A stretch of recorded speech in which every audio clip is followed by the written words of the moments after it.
Susan was extra affectionate, constantly texting me heart emojis and talking about our future. Then, about a week after the party incident, she called me sounding excited. "Babe, guess what? My birthday's coming up in a couple of weeks, and I was thinking of hosting a dinner for some colleagues at that new fancy place, Antonelli's." "That sounds nice," I said, keeping my voice neutral. "Yeah, but here's the thing. I'm a little short on cash this month after that party and everything." "You want me to help pay for it?" I asked, already knowing the answer. "Would you?" "It would mean so much to me. Just my work friends, you know. A chance to network a bit."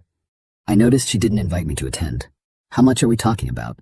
"Probably around $1,200 for the private dining room. They need a card on file." "I can put my card down for you," I said. "Just let me know when you need it." "You're the best," she squealed. "I'll come by tomorrow to get it." The next day, she came over and I handed her my credit card. She took it with a smile, not noticing that it wasn't my usual card. "So what time should I be there?" I asked casually. Her smile faltered slightly. "Oh, actually it's just going to be work people. You know, boring shop talk and all that. You wouldn't enjoy it." "Got it," I said, nodding understandingly. "No problem." "Thanks for understanding," she said, kissing me quickly before leaving. "You're the best." On the day of her dinner, I called my credit card company and reported the card I'd given her as lost. They immediately canceled it and issued a new one. Then I dressed in my nicest suit, even nicer than the one I'd worn to her work party, and headed to Antonelli's.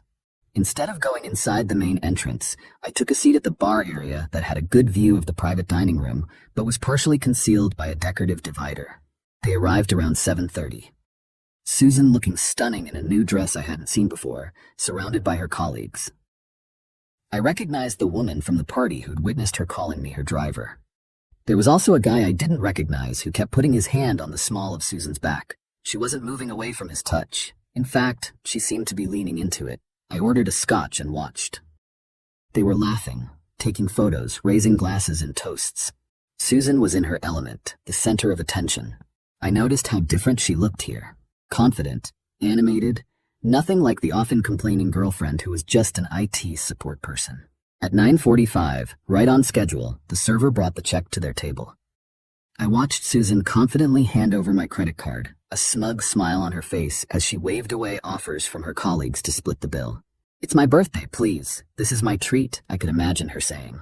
The server left with the card. Minutes ticked by. Then I saw him return, leaning down to speak quietly to Susan.